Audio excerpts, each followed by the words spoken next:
Live from the Export Beer Garden studios, you're listening to the BYC. Today we'll be discussing the Black Caps finally plucking a victory in a 5-game series. To be honest, it's hard to be aroused about. Mind you, at my age, it's hard to get aroused about anything. Still, it was an impressive performance, given they had one foot on the plane and no doubt were thinking about the litres of free piss they could quaff on the journey home. We'll also have a small peek at the upcoming Ashes series and, of course, cover off all your regular favourites. And a special treat today, given that we have no Dylan Cleaver, the one and only Mike Lane. Mike, how you going, mate? Oh, g'day, guys. Good to be back talking some cricket. Yeah. Good, isn't it? It's great talking a bit of cricket. And that Pakistan series, thank God that's over. Yeah. That's all I'm going to say, Paul Ford. Yeah, well, let's be honest about it. It was pretty painful. I mean, we love our cricket, Paul Ford. 2-2 in the T20s, 4-1 in the one-days. Yeah.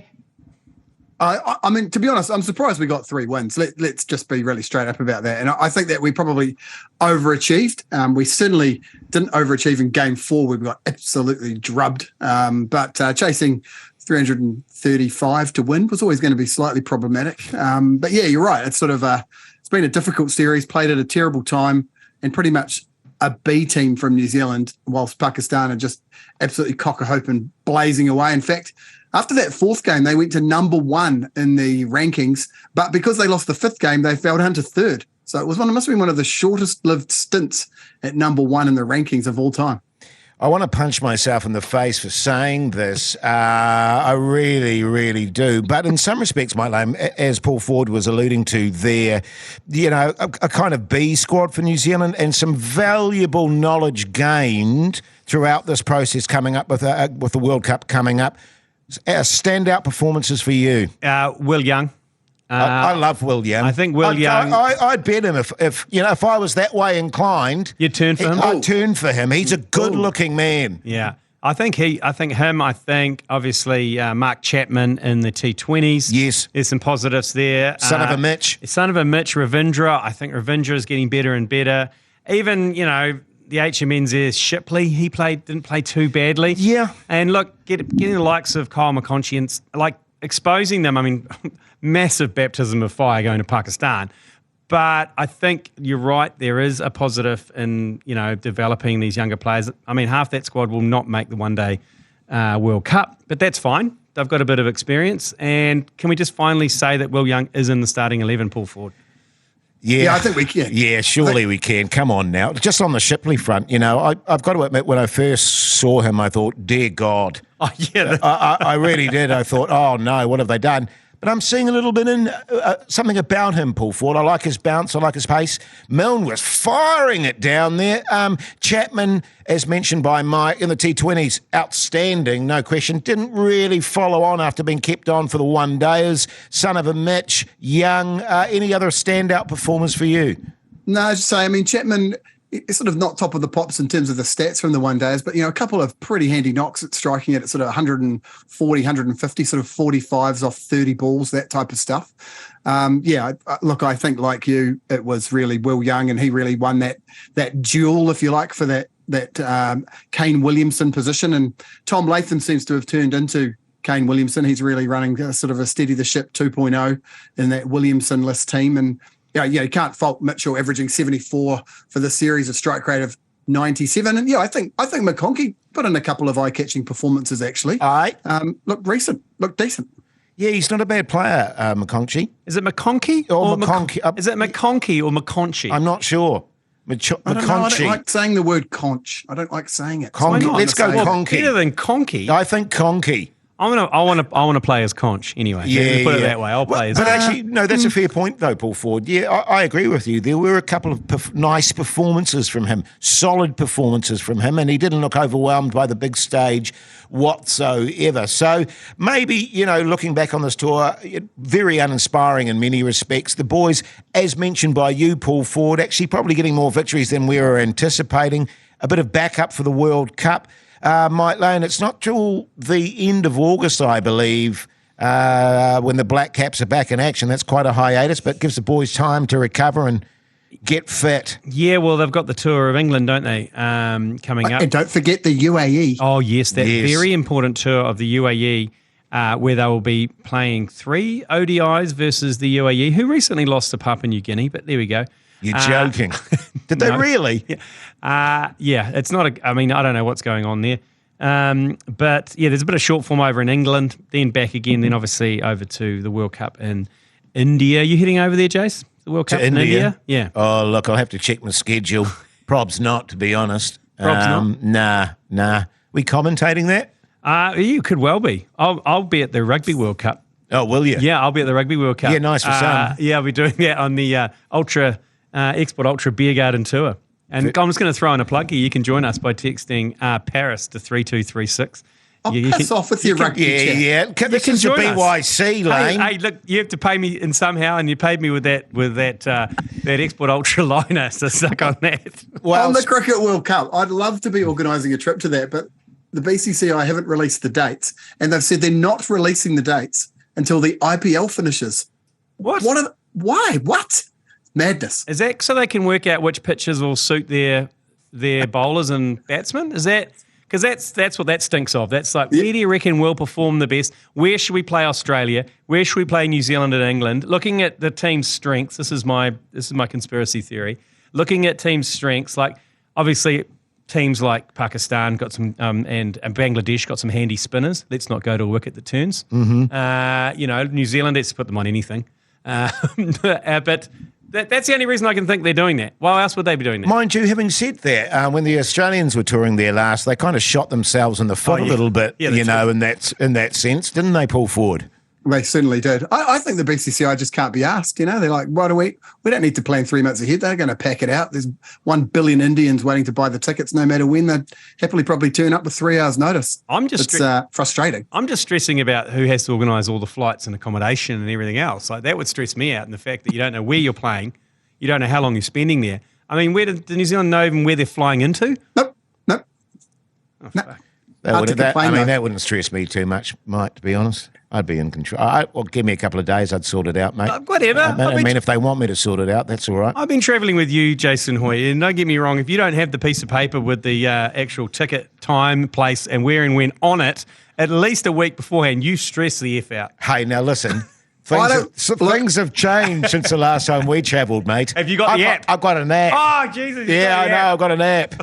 I don't want to get too stuck into weekend administration, but it's a little bit rich for G Lane to be criticising other people's travel plans when he was last seen Sunday morning, 7 a.m, leaving my front door of my house for a flight back to Auckland in his underpants, alone, and heading into a taxi. I don't even know if he caught the flight, but he's in Auckland today, so he must have made it. That's nothing to do with logistics. That's just poor management from me in terms I set my alarm for the wrong time, and I almost missed my mother's 75th birthday that I'd organised purely because I went down for a party down with Paul Ford at Brewtown. Let's just brush over that. Hey, Ashes. Yeah, exciting stuff. I've got a bit of a mongrel about that. I don't know about you guys. I tell you, I'll be honest, I love the Ashes, Lane. Hate the English and the Australians, but I love the Ashes. Yeah, that first ball, isn't it? The first ball of the first test. And remember the last one was Mitchell Starc ripping out the poles? Oh, that's right. That was an absolute peach of a delivery. And so now it's in England, isn't it, this time around? Yes. So, and the English fans, obviously they've got Bazball, they've got huge wide-ons at the moment. They think they are God's gift to Test cricket. They have reinvented Test cricket. They are the saviour of Test cricket. Paul Ford, will they let themselves down? Oh, God. I never know who I'm going to hate the most until we get into these series. Of course, don't forget. Sorry, Paul. I've got to stop you there, mate. The Australians, obviously. The Australians. Yeah, come on now. I do remember though. I think it was you, Mike Lane, who told me when you're in England and England win the cricket, they're pretty unbearable as well. So. Oh yeah, for sure. Yeah, it is unbearable.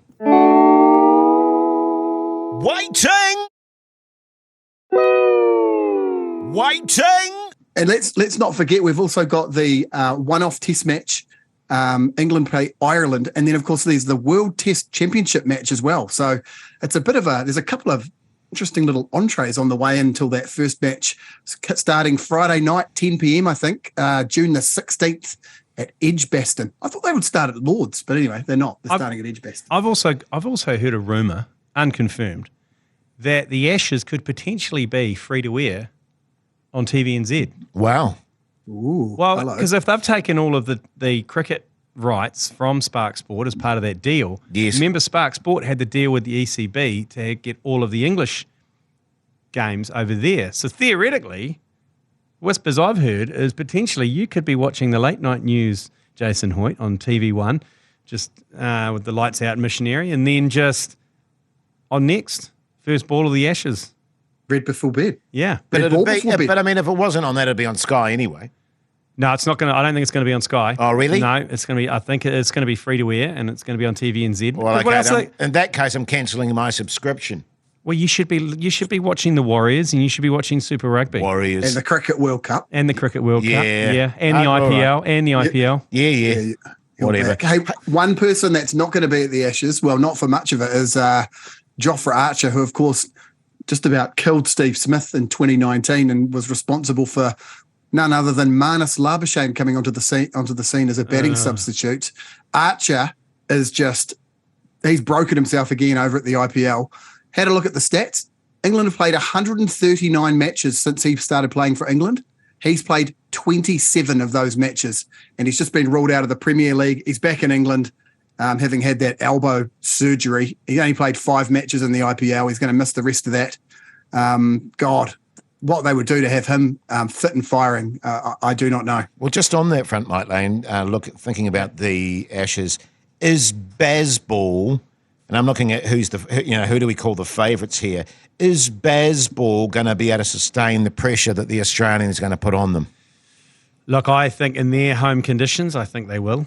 They'll be confident anyway, and that's what Baz is all about: confidence and belief. And playing at home, they will have the most confidence. If you thought they were confident and had swagger when they came to New Zealand, you just check out when they go and play in front of sellout people dressed as Smurfs and WWF wrestlers in their home ground, and they will have massive support. Those games will be sold out, and there will be hardly any Australians in there. They'll all be chanting England, England, all that kind of carry on. It'll be nauseating. Well, I tell you what, but seriously though, what a tantalising prospect it is pulled forward. Australia, or you can never. Australian cricket is like the All Blacks. You never write them off, ever. But as Mike has rightly pointed out, this is a cock-a-hoop English side, brimming with confidence. I just wonder whether under the pressure from the Australians, they're able to execute the game plan they want to play. But what we do know about them is that they're going to go for it, hell for leather regardless, and that's probably a good thing. Yeah, it's quite interesting because both teams probably, when you look at their bowling attacks, they're arguably past the peak of their powers. Hazelwood, Cummins, Anderson, Broad. Not saying that they're bad. I'm not saying that. I'm just saying it's going to be interesting to see which bowling attack gets the business done over those 5 matches. I mean, they're all pretty old mules these days. So I think that's going to be a massive factor. I did have one.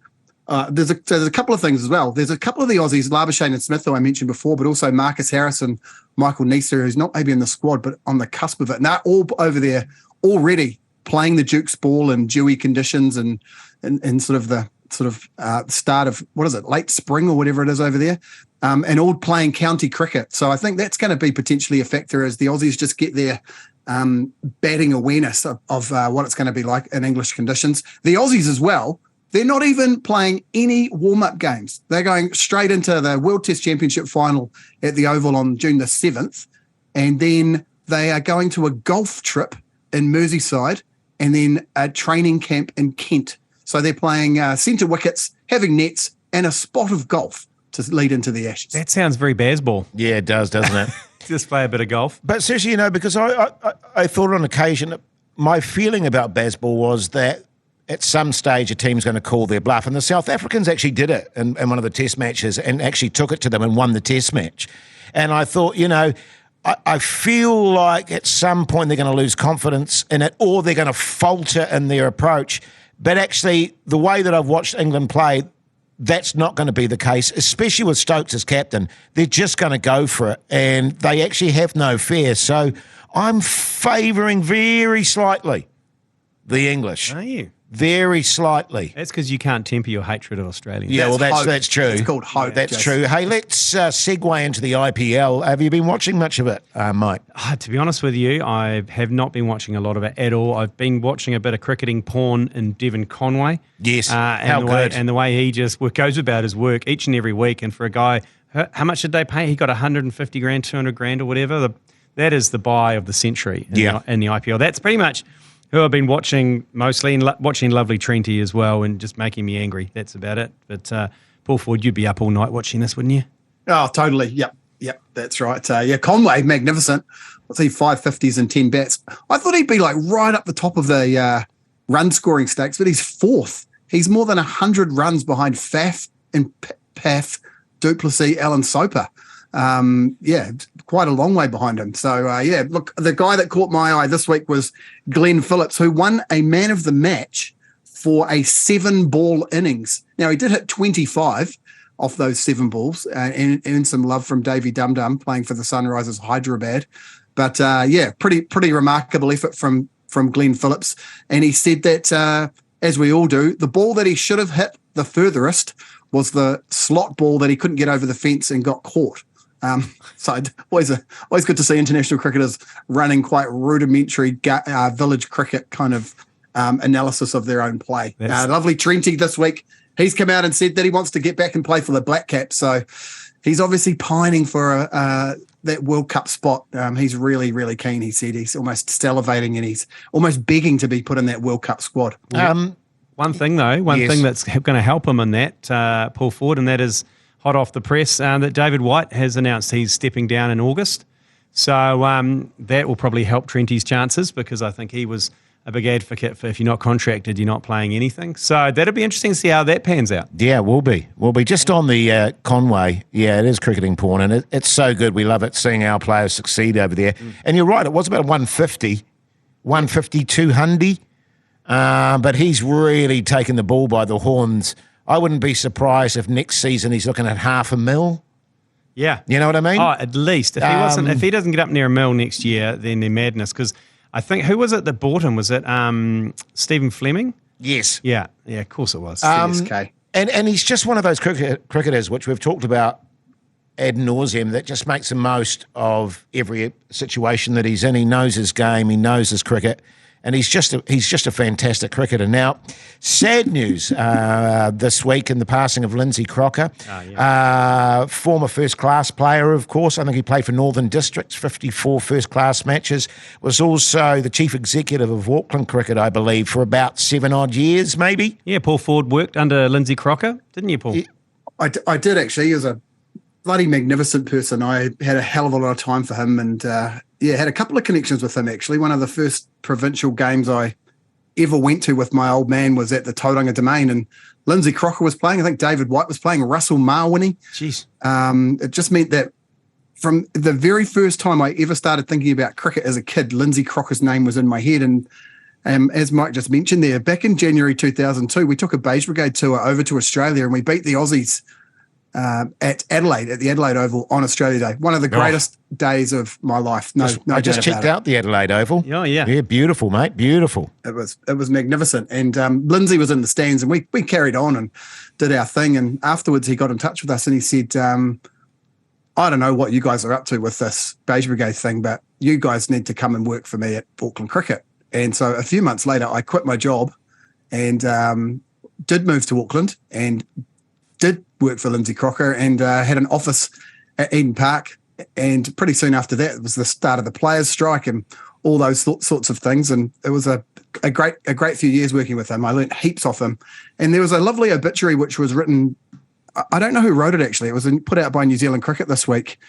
And I thought it, because I'd like to give a shout out to whoever wrote it, but I can't. It didn't say who penned it. But it said this. It said, common sense was something Mr. Crocker had in spades. He was often direct, frank, and sometimes flinty, with an ability to play devil's advocate in order to ensure all sides of an issue were adequately explored. He was also one of the game's great storytellers, possessing a wonderful sense of humour and a loud and infectious laugh. And yeah, I hope the funeral goes well on Sunday. And I'll miss him. He was a good bugger and a great man of cricket. Yeah, I had a few interactions via you, Paul, actually at Auckland Cricket. But one of my biggest memories of Lindsay Crocker. He was the only witness to Mark Boucher dressing me down in the changing rooms that day at Eden Park when I was the ground announcer. And I got called in by Mark Boucher after slagging off the players as the ground announcer. And I'd never forget because I walked down the tunnel after they stripped me of phones and everything else. And Lindsay Crocker was outside the changing room and he's like, "Hell are you doing here? Get out of here, Lane." And I'm like, "Mate, I've been told to come here. Apparently Mark Boucher wants to see me." And he's like, "Oh, this will be good." And so he stood there and he was behind Mark Boucher, just absolutely wetting his pants as Mark Boucher went off at me about, "Don't make fun of my players, okay? David Tubuga. That's simply not acceptable, you piece of filth. Jacques Rudolph is a very good batsman, okay? Okay, and David Tubuga, that was not funny. He does not look like Paul Tito, okay?" And this went at me, and you could see Lindsay just wetting himself. And then I got marched out, and Lindsay's like, "See you, Mike." It's like, "See you, mate." Very sad news. We also received a lovely message from his stepson here at the BYC saying that he listened to the BYC regularly and... that's nice to hear. Okay. It says here, it was addressed to Dylan. It goes, "G'day, Dylan. You would have seen that Lindsay passed away in the weekend. I, as his stepson, spent a lot of time at his bedside over the last couple of weeks in trying to find things that would distract him from his predicament. The audio that worked the best, along with Oasis's first album, was the BYC Podcast. He'd even mumble the strength to utter the odd, 'That's bullshit.'" That would have been him talking about Cleaver, Paul? Definitely. Yeah. He probably said that quite a lot, I'd say. Yeah. And intermixed with spot on. That would have been him talking about me, man. Yeah. I think that's bullshit. "Thanks to you and the fellas. Did you do a list a while back of cricketers unluckiest to not play for New Zealand, or am I misremembering something similar?"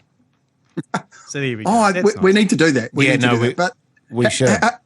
That's awesome. And I mean, I know we do this for shenanigans, every week and all that kind of stuff, but it is cool to think about people out there that are having shit times and maybe this little 30 minutes makes their week a bit better. So thanks, Scott. We appreciate you getting in touch, mate. And of course, our love goes out to Lindsay's wife, Robin, his son, Ryan, and daughter, Sydney, and to Scott and to Thomas, his stepsons. Absolutely. I never had the pleasure of meeting him, unfortunately, but he sounds like a great man.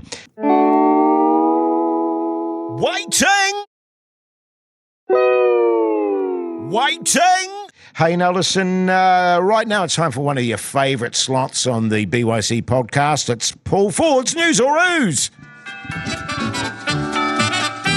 It is, and appropriately Mike Lane filling in for Dylan Cleaver. I can't wait to grenade his score because he's so full of it. Yeah, well, for the first time in my life, I feel like I'm on an even playing field. That's it. Is that an insult to me? So you should be keeping so it works differently. It's like a challenge trophy. It's like the Ranfurly Shield now, Michael. Okay, so you're actually the holder. Okay. And as a North Shore resident, you will be representing Dylan Cleaver in this. Flash. Right, 3 bits of news. This ain't wrong with one of them.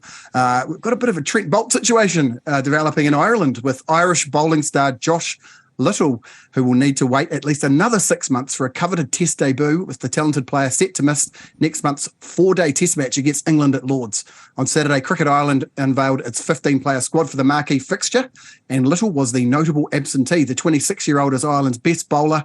He's been plying his trade for the Gujarat Titans in the Indian Premier League, taking 6 wickets in 8 matches. He was the leading wicket taker at the T20 World Cup for Ireland, got that hat-trick against us, and got a lazy $793,000 at the IPL auction. The Lord's Test begins 3 days after the IPL final, and the Titans are leading contenders to feature in the IPL finale.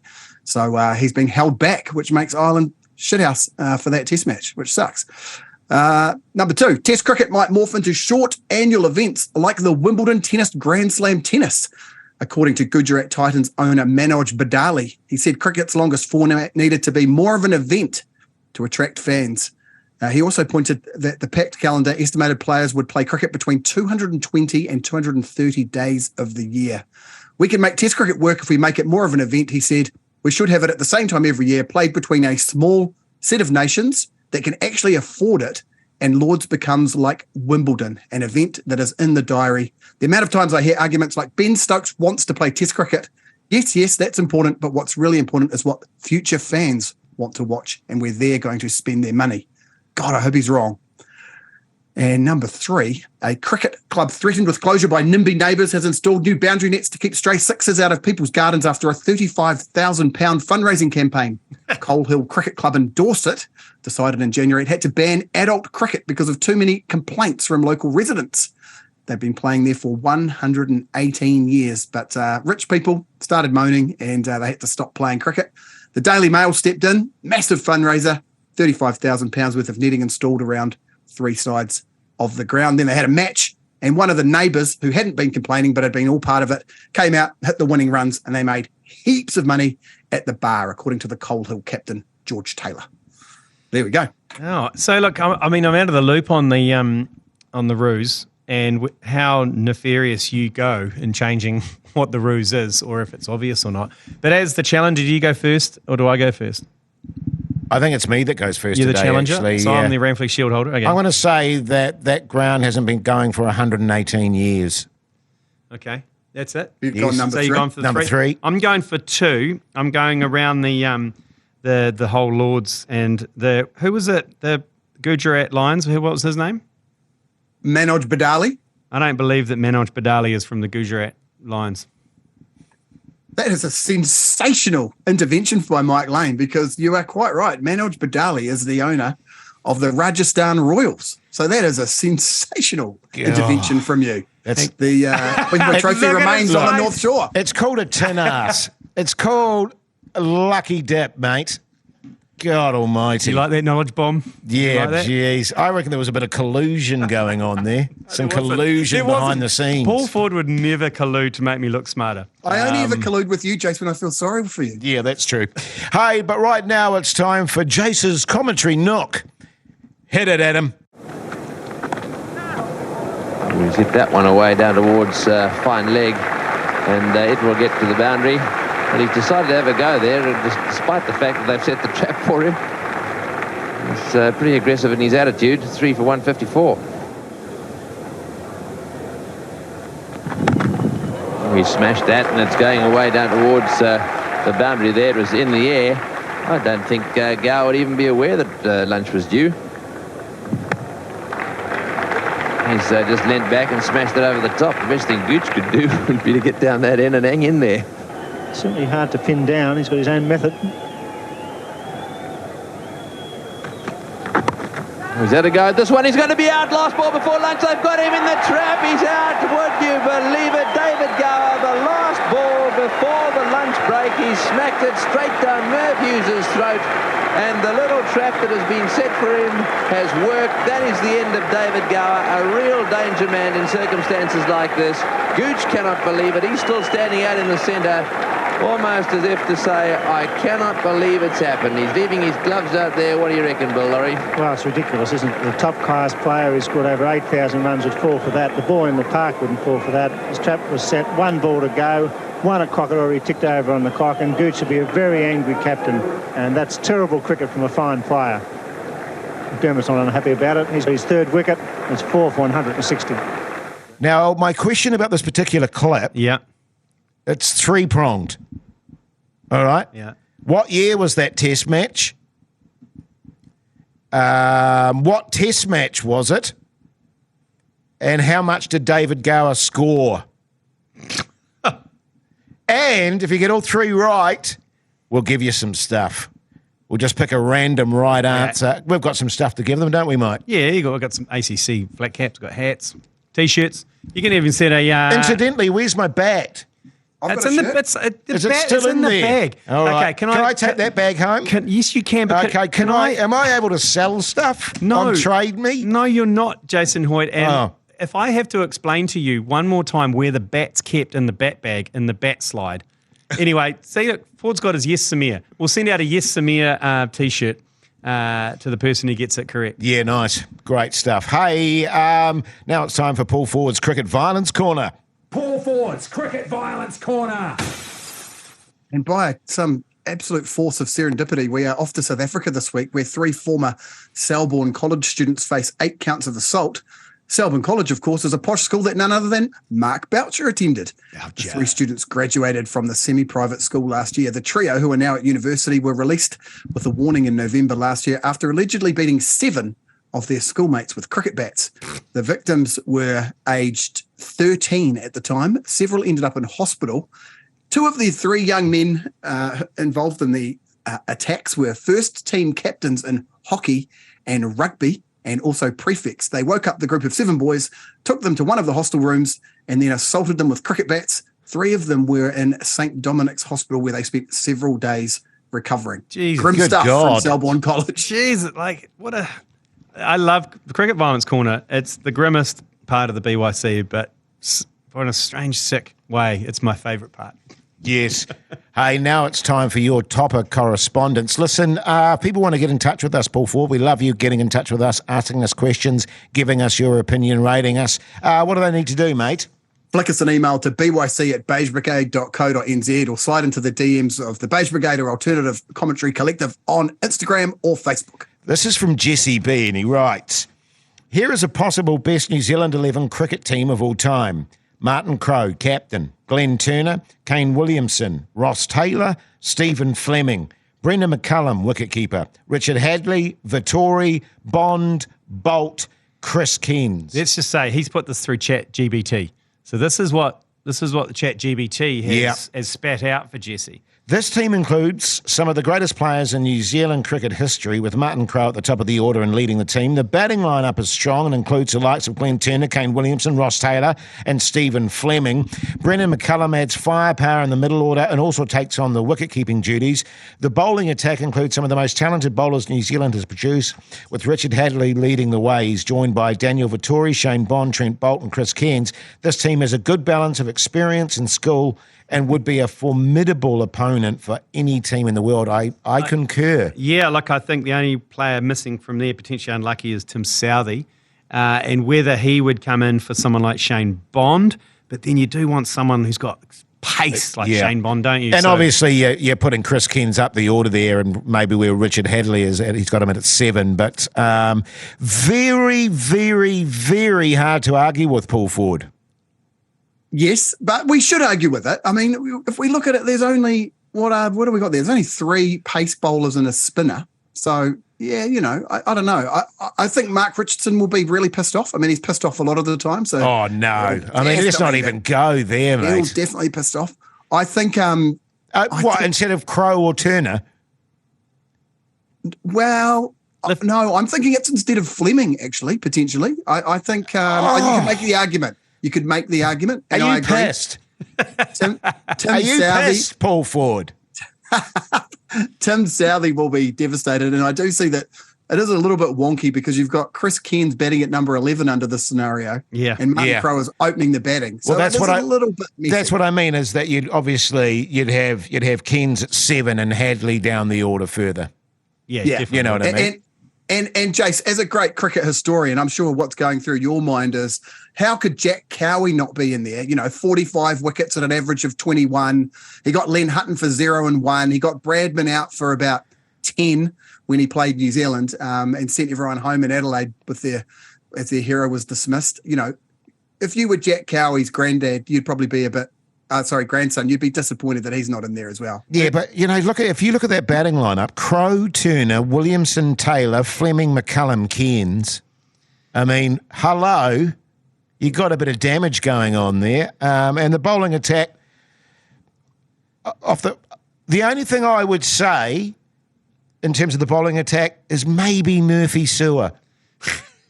I can't believe you didn't say Ben Lister. I can't believe it. Now who's drunk? Or you could throw in there maybe Kerry Wormsley or Robert Kennedy. Oh, Robert Kennedy. God, remember Robert Kennedy? There you go. Well, you've also got Shane Wayne O'Connor. Yes, Richard de Groen. Richard de Groen. Yeah. Willie Watson. But that is a pretty formidable side, it has to be said. I'm trying to think quite seriously of another batsman I'd get in there. But Bert Sutcliffe? Maybe Richard Reid. But other than that, I mean, that's pretty solid to me. Yeah, it is. ChatGPT spat something out quite good there, but that I think ChatGPT has just gone through and picked the 11 most well-performed players in history for New Zealand, and that's it. Great stuff. Hey, well, thanks for taking the time to listen to the podcast today. Now, listen, This October, and Lane mentioned it before, you could be heading to Paris for Yes. the Export Ultra Beer Garden Tour with the ACC. Export and the ACC are giving you and a mate the chance to go on tour in Paris for 7 days. Yes. With flights and accommodation covered. Unbelievable. G Lane, Matt Heath and Mania Stewart will show you the tour of a lifetime. Just text Paris to 3236. Follow the link to register and you're in the draw. Easy as that. And we may, unconfirmed, going on a day trip from Paris to Amsterdam for the day. Oh, God. A Carnage. 24-hour day. Yeah. Carnage.